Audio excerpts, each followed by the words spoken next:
감사합니다. 오늘은 너희는 그의 말을 들으라 라는 제목으로 하나님 말씀 증거하겠습니다. 갑자기 봄이 와가지고요. 확 따뜻해진 것 같아요.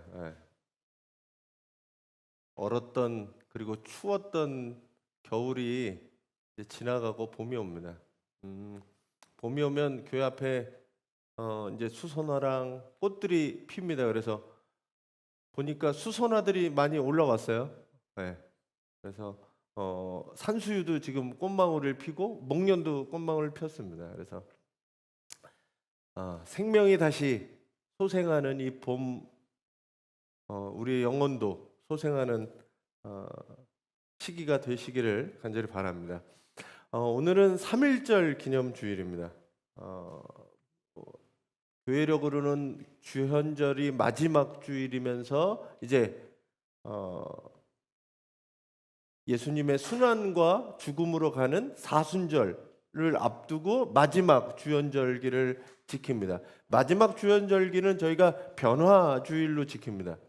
예수님이 순환에 앞서서 산에 올라가셔서 변한 모습을 보여주신 그것들을 기념하는 주일이 오늘이면서 동시에 3.1절 기념주일을 맞이하고 있습니다. 아니 근데 교회가 왜 3.1절을 지켜야 되는지 어제 뭐 광화문에 난리가 났더라고요. 그러려고 3.1절 기념주일에 있는 건 아니지만 왜 교회가 3.1절 주일을 지키는지 어떤 분들은 물어보시는 분들이 있습니다. 3.1절 3.1운동, 이 만세운동이 시작된 게 기독교하고 구별되지 않기 때문이에요. 뭐 여기는 상록수에 우리는 상록수에 사니까 상록수 왜 상록수인지 아시죠? 여기 동네가 왜 상록수 여기 있고 상록수라는 동네 여기가 안사는 구가 두 개잖아요. 단원구하고 상록구하고 단원구는 단원 김홍도 때문에 단원구고 상록수는 최용신 시문의 소설 상록수에 나오는 그 최용신 선생이 세운 교회가 여기 있습니다. 우리 감리교회죠. 샘골교회, 안산의 모교회라고 할 수 있는 샘골교회가 여기 있습니다. 기독교가 무슨 일을 했냐 하면 계몽운동을 했어요. 시골 같은 경우에 이 지식인들이 내려가서 계몽운동을 했습니다. 더불어서 학교를 세우고 교회를 세우고 병원을 세우는 일들을 했습니다.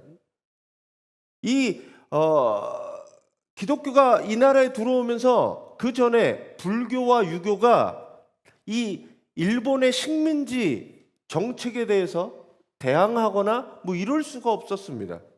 근데 기독교라고 하는 이 종교가 들어오면서 뭘 가져왔냐면 인간은 평등하다는 거예요.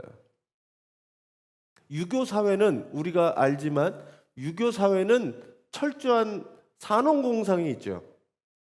양반이 있고 상놈이 있고 노비가 있고 왕이 있고 이게 철저한 계급 사회였어요. 근데 기독교는 어때요? 모든 사람이 평등합니다. 하나님 앞에서 모든 사람이 평등하다라고, 그리고 사람은 누구나 자유를 갖고 태어났다. 천부인권 사상이잖아요. 이걸 가르쳐주고 이걸 심었던 게 누구냐 하면 기독교였습니다. 그래서 이 기독교 지도자들이 우리나라에 온 시기가 일제 침략을 당한 그 시기하고 맞았어요. 그래서 인간의 자유를 억압하는 일본과 기독교 지도자들이 충돌하기 시작했습니다. 그래서 우리나라의 기독교는 뭘 했냐면 항일운동을 시작하고 독립운동을 시작한 게 기독교입니다. 이게 세계 역사상으로 보면 기독교는 어떤 종교였냐면 정복자가 갖고 들어온 종교였어요. 보통 기독교는 스페인이나 영국이나 정복자가 그 나라에 가서 전파한 게 기독교였습니다. 물론 미국은 상황이 달라요. 미국은 청교도들이 신앙의 자유를 위해서 옮겨간 게 미국이라. 그래서 미국은 기독교 국가처럼 됐죠. 우리나라는 어땠느냐? 우리나라는 일제 침략하에 기독교가 항일운동을 독립운동을 같이 했기 때문에 기독교가 사람들에게 좋은 인상이 있었어요. 그리고 독립운동을 하는 그런 종교였습니다. 그래서 3월 1일 만세운동이 어떤 의미가 있느냐? 한국인이 다시 한번 이 국가의식이 깨어나는 시기였어요. 그때 양반, 상놈, 천민 할 것 없이 모두 다 나와서 뭘 했느냐? 만세를 외쳤습니다. 근데 법 앞에 누구나 평등한 거예요. 국민의 주권이 그전에는 왕에게 있었는데 왕이 아니라 누가 주인이냐면 국민이, 백성이 주인이다. 그게 민주잖아요. 그거를 일으킨 게 3.1운동입니다. 그래서 우리나라 헌법은 3.1운동의 정신을 기억하고 계승하는 거예요. 3.1운동으로부터 시작된 게 뭐가 되었냐? 임시정부를 수립하게 됩니다. 대한민국은 3.1운동의 정신을 계승해서 임시정부, 그걸 통해 이루어진 나라가 대한민국입니다. 건국절 얘기하는 사람들이 있는데 건국절이 8월 15일이 건국절이 아니라 우리는 철저하게 3.1운동 정신을 계승해서 임시정부, 거기서 대한민국이 탄생하게 됩니다. 그래서 민주주의, 그리고 우리의 선열들이 왜 만세운동을 그렇게 외치고 했는지, 민족대표 33인 중에 반 이상이 기독교인이었는지, 우리들이 그것들을 같이 기념하며 이 3.1절 기념주의를 지킵니다. 저는 제가 수련 목회자 과정을 수표교교회라는 데서 했어요. 수표교교회라는 데서 했는데 그 수표교교회 담임 목사님이 누구였냐면 신석구 목사님이었습니다. 당시에 3.1운동 당시에 신석구 목사님이 민족대표 33인 중에 한 명이셨어요. 그 3.1운동 때문에 이제 옥고를 치르셨는데, 그래서 그 교회는 3.1절만 되면 기념주일날 태극기 들고 만세를 외칩니다. 왜냐하면 그것 때문에 감옥에도 가고 조국의 독립을 위해서 그리고 자유를 위해서 그렇게 부르짖었던 거예요. 교회가 3.1운동에 앞장섰습니다. 유관순 감리교인이었어요. 그렇기 때문에 우리가 3.1절을 기념하면서 우리의 신앙을 다시 한번 점검하고 왜 우리가 이 땅에서 아무것도 아닌 만세운동을 그들이 부르짖었는가? 당장 내 눈앞을 보지 않고 멀리 보고 백성의 자유, 평화 이것들을 위해서 목숨을 걸고 항거하셨던 그분들의 신앙을 본받아 그분들의 신앙이 있었기 때문에 지금 우리가 자유민주주의 안에서 이렇게 살아감을 다시 한번 기억하시고, 또한 지금의 이 어려움들과 혼란이 정리되고 올바른 자유민주주의 국가로 서기를 여러분들이 기도하며 헌신하는 우리 성도님들이 되시기를 간절히 바랍니다.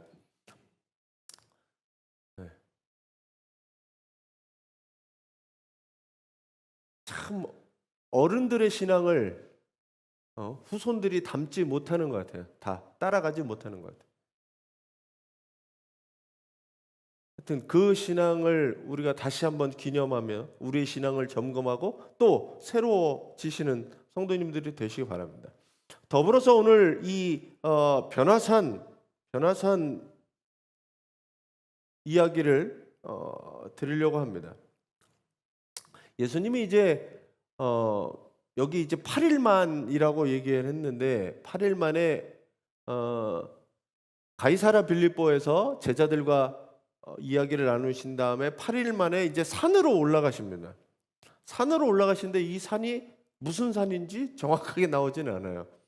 어떤 신학자들은 이 가이사랴 빌립보 지방에서 있다가 물어보잖아요. 예수님이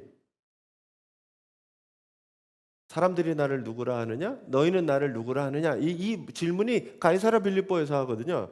그래서 8일 만에 산에 올라간 이 산이 가이사랴 빌립보에 있는 산, 거기서 조금 더 올라가면 높은 산이 헬몬산이라고 있습니다. 그래서 이게 헬몬산이 아니냐? 예수님이 이 변화한 사건이 일어난 산이 헬몬산이 아니냐? 뭐 이렇게 이야기하는 학자도 있습니다. 또 다른 학자들은 갈릴리의 이 다볼산이라고 하는 사람이 있어요. 이 다볼산이 하르타볼이라고 하는데 이게 높은 산이 이 다볼산이에요. 다볼산 뜻이 높은 산이에요. 그러니까 오늘 예수님이 높은 산으로 데리고 올라갔으니까 거기가 다볼산이다. 이렇게 얘기합니다. 5세기 교부였던 제롬이라는 사람이 있어요. 제롬이 뭐라고 얘기하냐면 경이로우며 둥글고 높은 산이라고 하는 이 다볼산을 이렇게 얘기합니다. 그래서 사람들에게 있어서 초대교회 사람들이 이 다볼산이 예수님이 변모한 산일 것 같다라고 하는 게 이제 정설로 받아들여져요. 그래서 다볼산에다가 뭘 하냐면 베드로가 얘기하잖아요. 여기다 초막을 짓겠다고. 근데 거기다 교회를 지어요. 여기가 기념교회를 져서 거기에 세워져 있기도 합니다. 다볼산이냐 헬몬산이냐 예수님 변한 산이 어느 산이냐? 네. 성경에 정확하게 나와 있지는 않습니다. 정확하게 나와 있지 않은 거는 산이 중요한 건 아닌 것 같아요. 산에서 무슨 일이 벌어졌고 왜 벌어졌고 그것이 더 중요한 것이 아닌가 생각해 보게 됩니다. 이 사건이 일어난 것은 그 앞부분을 봐야 되는데 앞부분에 뭐가 있었냐면 가이사랴 빌립보에서 예수님 스스로 정체성을 물어보잖아요. 야, 내가 누구냐? 너네들이 생각하는 내가 누구냐? 이걸 물어보셔요. 이거는 중요한 얘기죠. 너희들이 생각하는 진짜 나 누구냐? 나는 어떤 사람이냐? 그렇게 물어보셨어요. 뭐 사람들은 엘리야라고 하기도 하고 뭐 선지자 중에 하나라고 하기도 하고 그래서 물어보니 그러면 다른 사람들은 그렇게 생각하면 너네는 나를 누구라 하느냐라고 할 때 베드로가 주는 그리스도시요 살아계신 하나님의 아들입니다라고 하는 이 유명한 신앙 고백을 하게 되잖아요. 그 다음에 비로소 예수님이 뭘 시작하시냐면 주는 그리스도시요 살아계신 하나님의 아들이라는 고백 하에 예수님이 순환을 얘기하시는 거예요. 그 전까지는 예수님은 내가 고난을 당하거나 죽임을 당하거나 그런 얘기를 안 하셨어요. 근데 그리스도라고 고백한 이후에 뭘 얘기하시냐면 순환을 얘기하셔요. 인자는 가서 고난을 당하고 죽임을 당할 거다. 이런 얘기를 하시는 거예요. 비로소 예수님은 그 순환 얘기를 그리스도가 제자들이 생각했던 그리스도는 왕 같은 그리스도, 세상을 정복할 그리스도, 우리를 이 로마의 압제로부터 치유해주고 회복시켜주고 해방시켜주고 부유하게 만들 그런 메시아를 생각했는데 그 메시아가 그게 아니라 고난당하고 죽임당하는 메시아 그리스도라는 것을 예수님께서 이야기해 주시는 거예요. 그래서 오늘 어디로 가느냐? 산으로 올라가십니다. 산으로 올라간 이유는 기도하러 산으로 올라가셨어요. 왜냐하면 저는 그럴 수밖에 없을 거라고 생각해요. 내 임무가 고난받는 게 내 임무고 죽어야 되는 게 내 임무인데 사람은 누구나 그것들을 피하고 싶잖아요. 되도록이면 고난이 없는 것, 편안하고 평안하고 쉽고 그런 길을 찾아가는 거죠. 예수님에게도 이 충돌이 없었을까? 저는 충돌이 있었을 거라고 생각합니다. 할 수만 있으면 내가 여기서 좀 피할 수 있으면 피해도 되지 않나? 나중에 겟세마네 기도에서 그렇게 얘기하시잖아요. 기도하시잖아요.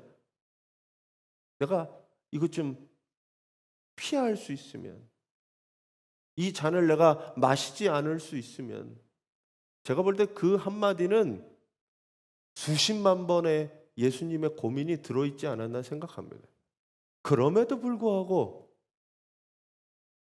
내 뜻이 아니라 아버지의 뜻대로 되기를 원합니다. 그렇게 하시거든요. 그러니 내 마음을 다잡기 위해서 뭐가 필요하냐면 기도하는 거예요. 기도는 내 뜻을 이렇게 해주십시오 하나님한테 명령하거나 하나님하고 딜을 하는 게 아니에요. 우리 착각하는데, 하나님 이거를 이렇게 해주셔야 돼요. 이건 기도가 아니에요. 이건 간구죠.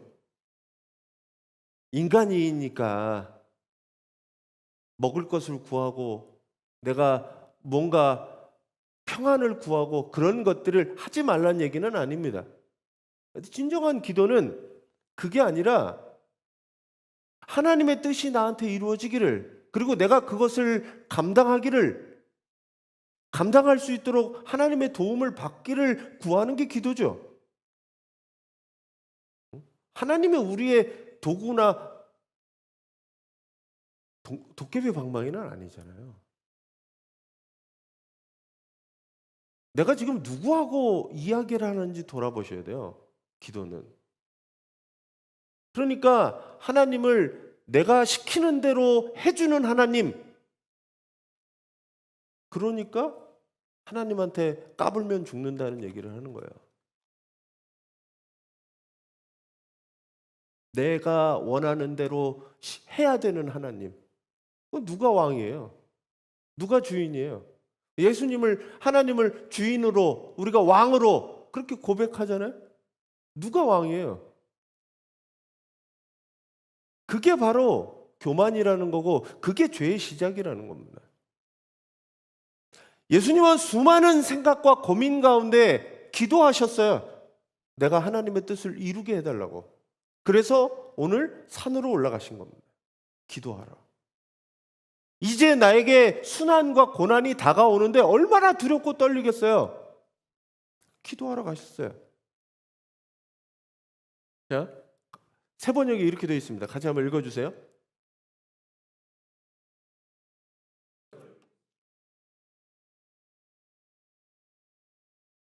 네. 그러니까 예수님께서 기도하러 올라가서 기도를 하고 계시는데 갑자기 얼굴 모습이 변하고 옷이 눈부시게 휘어지고 빛이 났다. 이렇게 표현되고 있습니다. 이게 정확한 게 무엇인지 전 잘 모르겠어요. 근데 하여튼 기도하고 계시는데 얼굴 모습이 변했다. 그리고 그 옷이 휘어졌다라고 표현합니다. 이건 제자들이 본 거죠.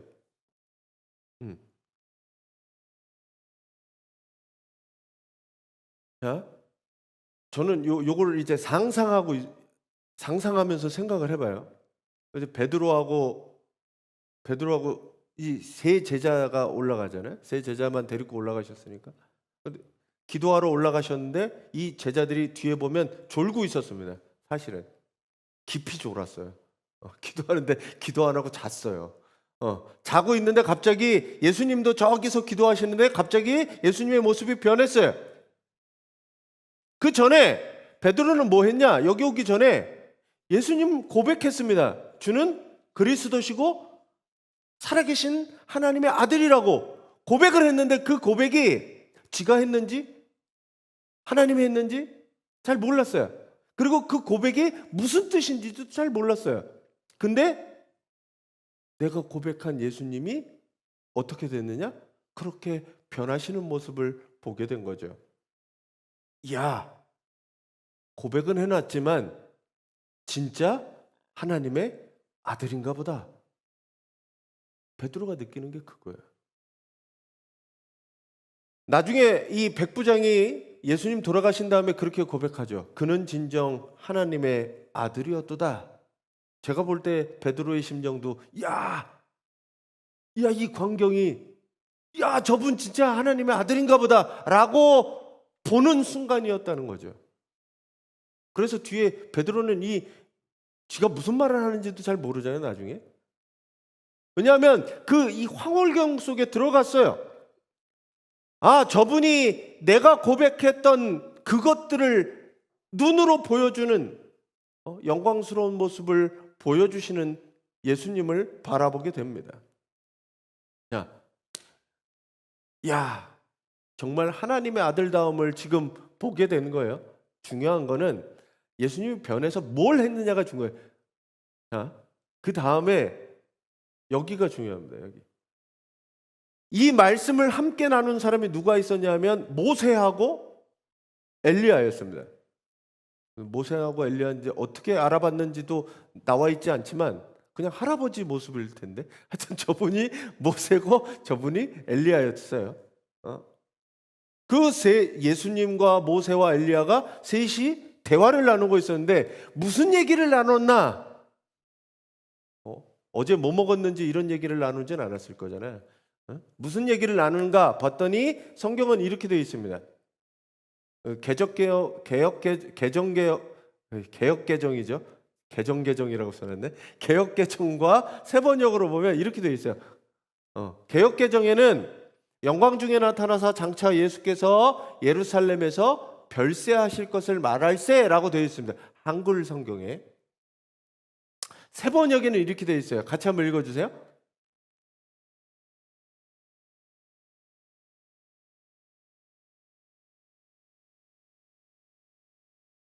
네. 위에는 별세라고 하고 밑에는 떠나가심이라고 되어 있거든요. 위에는 별세라고 하면 세상을 이별하는 거잖아요.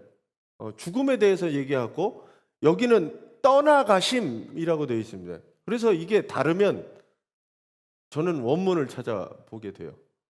원어로 뭐가 되어 있느냐? 요 단어를 원어에서는 엑소더스라고 되어 있습니다. 엑소더스 뭔지 아세요? 기억나세요? 엑소더스가 출애굽기가 엑소더스잖아요. 이게 탈출, 밖으로 나감 이런 거예요. 그러니까 신약 성경에는 엑소더스가 3번밖에 안 쓰여지는데 이럴 때 쓰여져요. 사람이 밖으로 나가는 것. 저는 여기서 왜 이 엑소더스라고 하는 단어를 썼을까라고 생각해 봅니다. 이게 나가는 거예요. 엑소더스가. 예수님이 엑소더스 하는 건데 어떻게 되는 거냐? 인간의 몸에서 나가는 거예요. 죽음이 뭐냐? 사람이 몸을 입고 이 죄와 사망으로부터 어떻게 할 수 없는 이 육체로부터 나가는 게 바로 죽음이라는 거예요. 예수님은 이 육체로부터 나가서 원래 있던 곳으로 가시는 것, 그게 바로 엑소더스였어요. 자, 엑소더스 하니까 모세가 나오잖아요. 모세는 뭐 한 사람입니까? 애굽에서 백성들을 엑소더스 한 사람이에요. 출애굽 한 사람이죠. 데리고.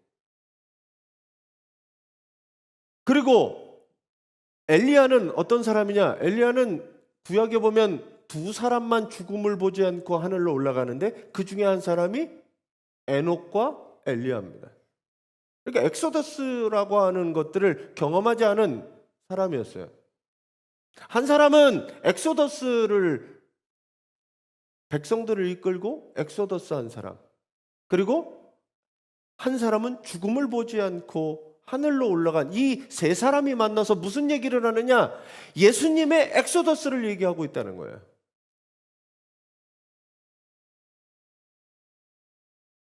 예수께서 이 세상에 오신 이유는 우리로 하여금 죄와 사망으로부터 해방, 탈출, 이게 구원이라고 하는 말이 엑소더스거든요. 예수님은 우리가 스스로 인간이 할 수 없는 죽음의 문제, 죄의 문제로부터 탈출시켰습니다. 그게 엑소더스 한 거예요. 사람들을 엑소더스 하기 위해서 예수님은 뭐 하셨느냐? 스스로 엑소더스 하신 거예요. 지금 그 얘기를 하고 있는 거예요. 예수님이 죽어야.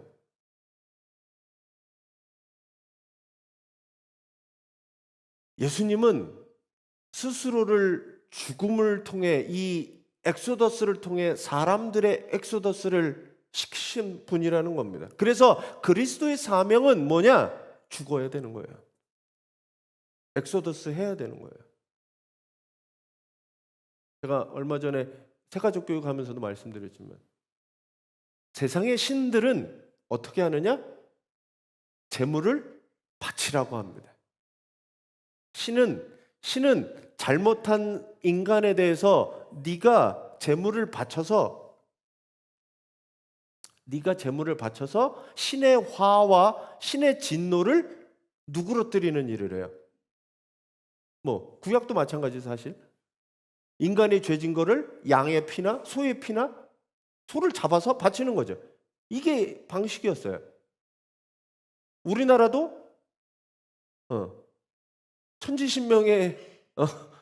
천지신명의 화를 누그러뜨리기 위해서 사람을 인당수에 빠뜨리기도 하고 이런 일들을 했어요. 제사를 지내기도 하고. 우리가 믿는 신은 예수 그리스도는 우리에게 재물을 요구한 게 아니라 스스로 재물이 되셨다는 거예요. 왜? 그래야 사람을 구할 수 있으니까. 그게 바로 구원이라는 겁니다. 메시아의 역할은 오늘 이 모세와 엘리야와 예수께서 얘기하시는 것이 가장 중요한 게 뭐냐면 예루살렘에 가서 예수가 죽어야 된다는 내용이었어요. 왜? 죽어야 다른 사람이 살 수 있으니까. 우리가 하나님의 아들 그리스도를 어떤 식으로 고백하고 그분이 무슨 일을 하는지 고백하는 다시 한번 돌아봐야 돼요.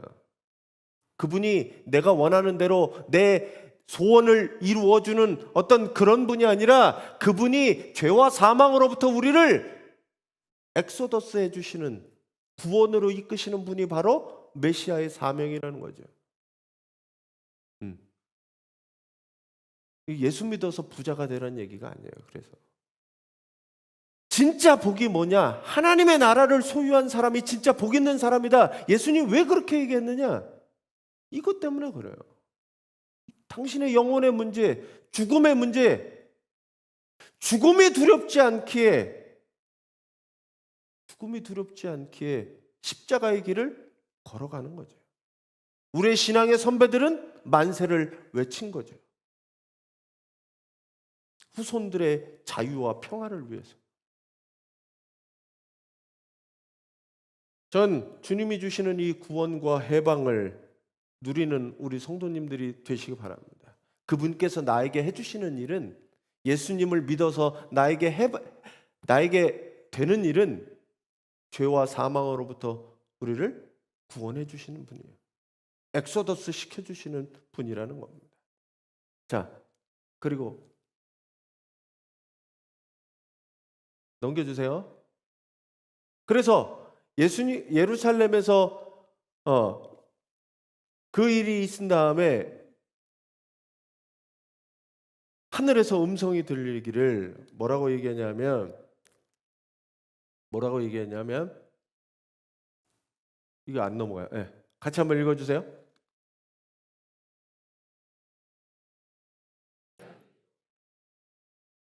네. 네. 베드로가 잠에서 깨가지고 막 환상을 보면서 갑자기 졸다가 신기한 장면을 보니까 내가 여기다가 초막을 짓겠습니다. 하나는 모세를 위해서, 하나는 엘리야를 위해서, 주님을 위해서 해서 여기서 우리 삽시다 이렇게 얘기하잖아요. 거기가 좋아 보이니까, 천국 같으니까.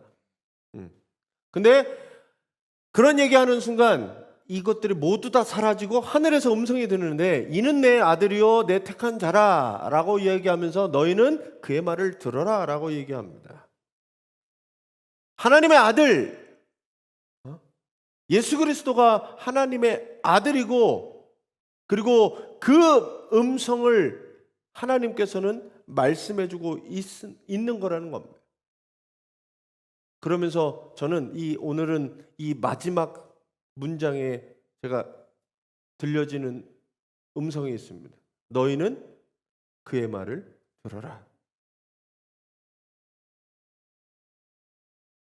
이 너희는 그의 말을 들어라 라고 하는 말이 뭘까? 그냥 단순히 귀로만 듣는 건 아닐 거잖아요. 내가 정말 그분이 예수 그리스도가 하나님의 아들이면, 하나님의 아들이면 그 말을 들을 수밖에 없는 거죠. 정말 하나님의 아들인 걸 믿으면, 정말 그리스도임을 아는 사람은 예수님의 말씀을 듣고 따를 수밖에 없는 거죠. 대통령의 말도 말 같지 않은 말을 따를 수밖에 없는 사람들이잖아요. 누가 얘기하면 그 얘기를 따를 수밖에 없잖아요. 근데 하나님의 아들이 이야기하는 거를 감히 우리가 거기다 대고 토를 달거나, 난 그렇게 싫은데요? 그렇게 살기 싫은데요? 정말 예수 그리스도가 하나님의 아들인 줄 믿으면 사실 그 말씀을 듣고 따를 수밖에 없는 겁니다. 그 말을 듣고 따르는 게 뭐냐? 메시아가 고난당하듯이 너희들도 고난당할 거다. 그리고 그 어려움들을 감내해야 하늘의 상급이, 하늘의 이 평화와 하늘의 영광이 우리에게 있을 거다라고 하는 것들을 보여주시는 거죠. 말을 듣는 거는 그냥 귀로만 듣는 게 아니에요.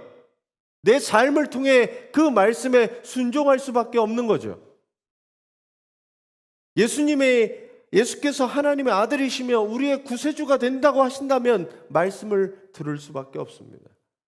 그 말을 하다가, 준행하다가, 순종하다가 역경과 고난이 있다고 포기하고 하지 말라는 얘기가 아니에요. 그건 명령이기 때문에 그 말을 계속적으로 우리의 삶을 통해 이루어가는 거죠. 저는 여러분들이 하나님의 말씀에 순종하며 예수 말씀을 듣고 준행할 수 있는 성도님들이 되시기 바랍니다. 사람의 말이 아니라 하나님의 말에, 하나님의 말씀에 귀 기울이고 그 말씀을 듣고 예수님이 말씀하신 것들을 깨닫고 준행하는, 순종하는 우리 성도님들이 되시기를 바랍니다. 우리가 믿는 예수 그리스도는 하나님의 아들이십니다. 그리스도십니다. 그래서 그 예수 그리스도께서는 이 땅에 오셔서 우리를 사랑하셔서 십자가의 고난과 죽음을 감당하셨습니다. 그러기에 그분이 죽으셨기에, 그분이 엑소더스 하셨기에 우리도 죄와 사망으로부터 해방되고 엑소더스 할 수 있습니다. 예수께서 우리의 죄와 사망을 위해 해방하셨기에 우리의 참된 구원자가 되십니다. 그분이 우리의 구원자가 되는, 그리고 하나님의 아들을 확실히 아는 사람은 예수님의 말씀을 듣고 순종할 수밖에 없습니다. 예수 그리스도를 믿는 사람은 이 땅의 것이, 이 땅의 부귀영화가 전부가 아닙니다. 오늘 이 변화산의 모습을, 영광스러운 모습을 보여주시는 이유는 이 땅의 삶이 다가 아니라는 거예요. 저 너머에 하나님 나라가 우리를 기다리고 있다. 장차 하나님 나라의 영광스러운 모습이 우리에게 준비되어 있다라고 말씀하시는 겁니다. 그래서 우리의 신앙의 선배들은 이 땅의 것에 만족하지 않고 하나님 나라를 믿고 하나님 나라를 의지했기에 만세를 외칠 수 있었고 조국의 독립을 위해 희생할 수 있었고 민주화를 위해 헌신할 수 있었습니다. 그분들의 노력과 희생과 고난이 없이는 우리는 지금 이것들을 못 누리죠. 이제 우리 차례입니다. 우리는 과연 어떤 신앙을 갖고 어떤 하나님의 나라를 품고 살아가고 있는가? 그리고 나는 그리스도의 말씀을 어떻게 순종하고 있는가 돌아보시고 이 하나님의 나라를 품고 살아가는, 그래서 내게 닥쳐온 순환과 고난도 감당할 수 있는 우리 성도들이 되시기를 간절히 축원합니다. 이제 또 사순절이 시작됩니다. 말씀에 순종하며 십자가로 한 걸음 한 걸음 나아가는, 그래서 주님의 말씀에 순종하며 살아가는 우리 성도님들이 되시기 바랍니다.